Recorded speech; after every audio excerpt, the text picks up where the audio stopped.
Hi, Stephen from SteadyMaker here.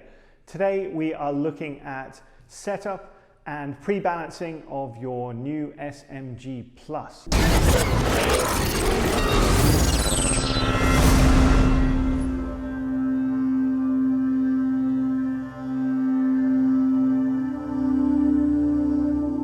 We assume that you've checked all your components and unboxed them, and you've charged up your rechargeable lithium-ion batteries ready for use. In this example, I am using a Panasonic GH3.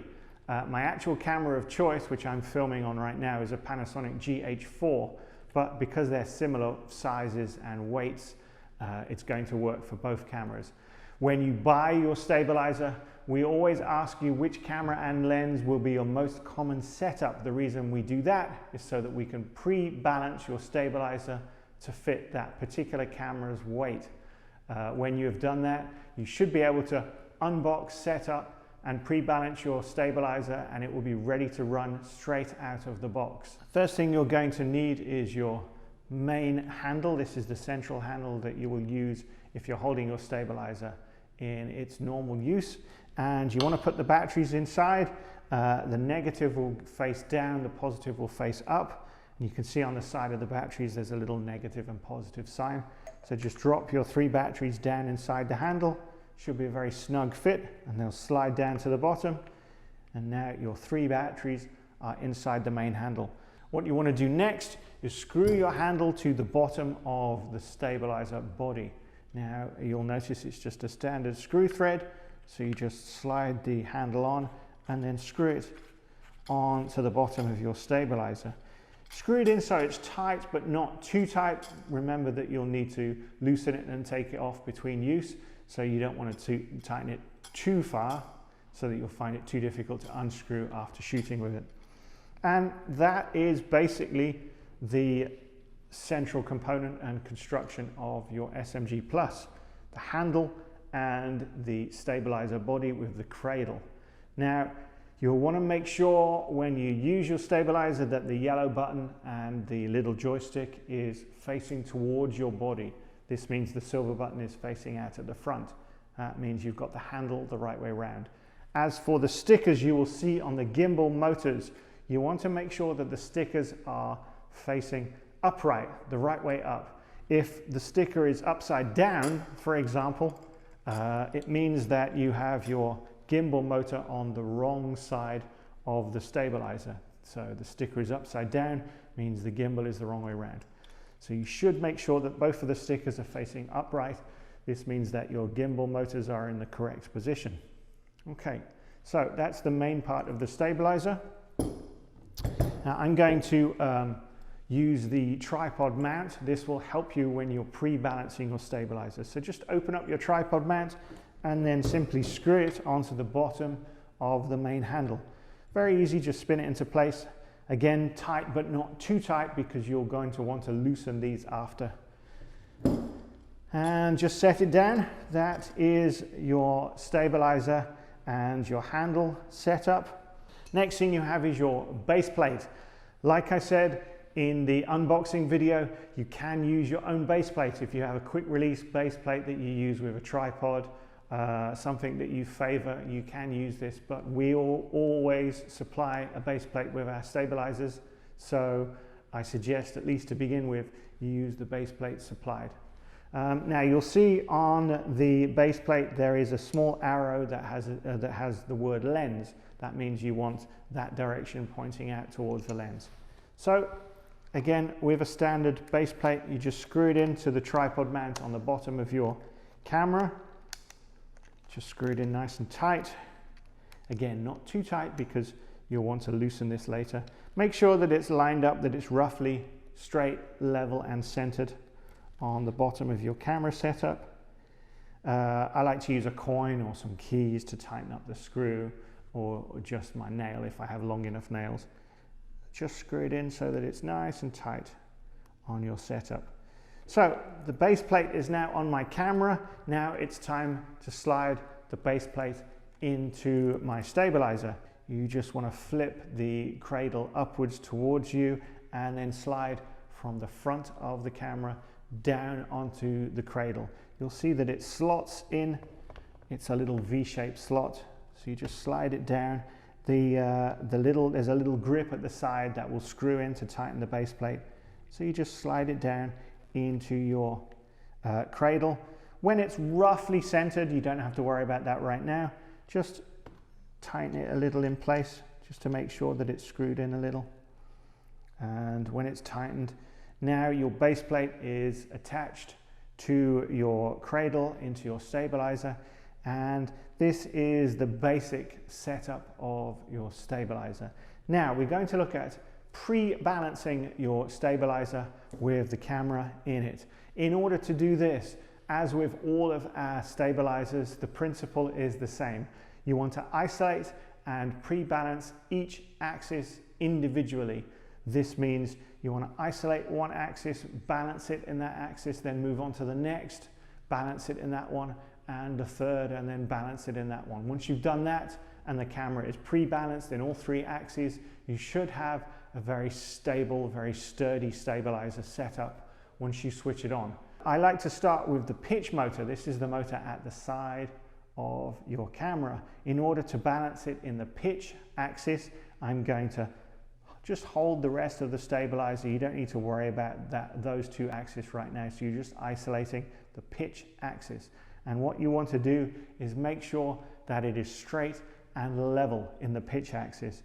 In order to do that, just hold the arm at the back of the stabilizer there, and you'll see right now that my camera is pointing upwards. That means that it is back heavy.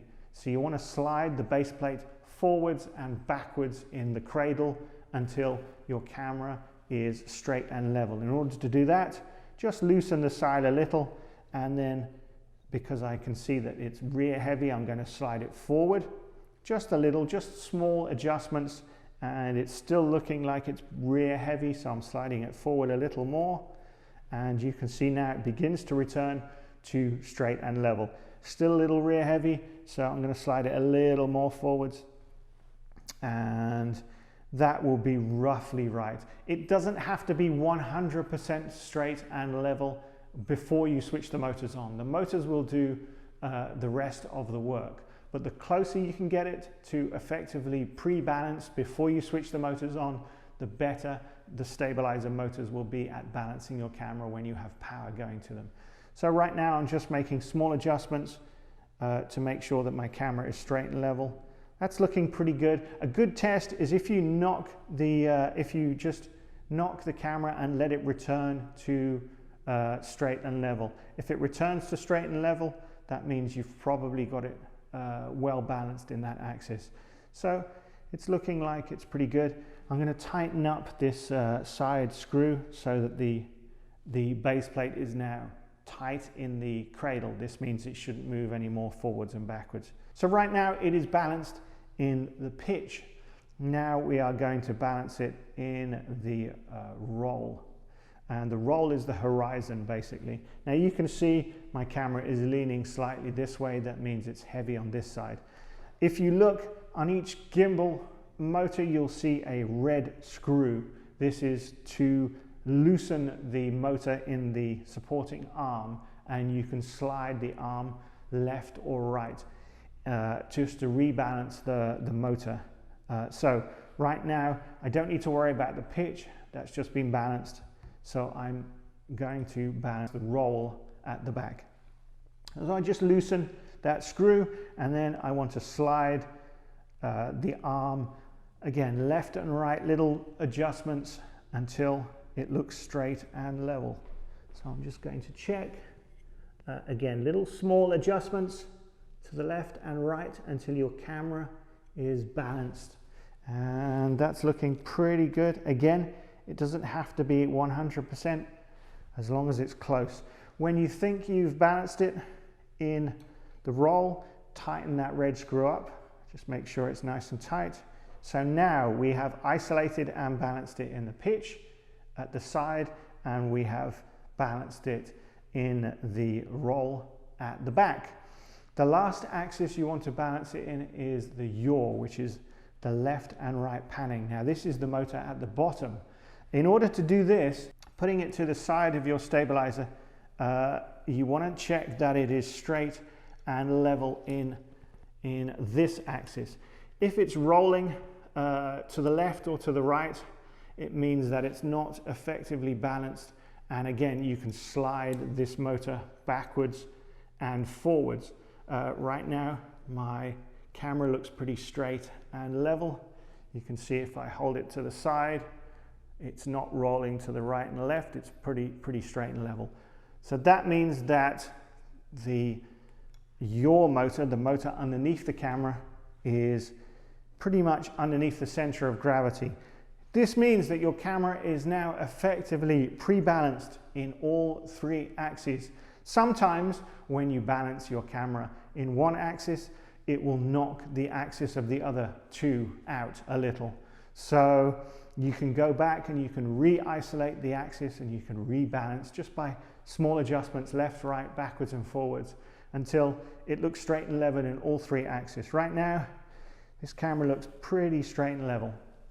One thing you will notice that is different between the SMG that we have here and the SMG Extreme that we used to sell is the rear arm is angled downwards. It used to be directly behind the camera, now it is angled downwards. The reason why the arm is angled downwards in this model is so that you can see the rear screen of your camera. This makes it a lot easier if you're operating your stabilizer and you want to check out what the camera is seeing. Now the arm is out of the way, you have much greater access to the back of your camera. Finally, now that you have balanced it in all three axes, there is a small yellow power button at the back of the stabilizer handle. If you just click that, you'll hear a series of tones and you will see your motors make small adjustments, and this will complete the pre-balancing. The better you are in the pre-balancing, the better your camera will be set up to film when you switch the power on. So I'm just going to switch the power on now. And you'll see a little twitch there. Now the motors are powered. This means that it should automatically stabilize the camera and maintain the straight and level. So if I change my camera adjustments, you'll see that the camera is maintaining a straight and level perspective. If it is still not right, if it is looking like it is tilting or leaning or turning, there are more ways you can adjust it in the modes, which we will talk about in the next video. But right now, just looking at maintaining straight and level in the pre-balancing.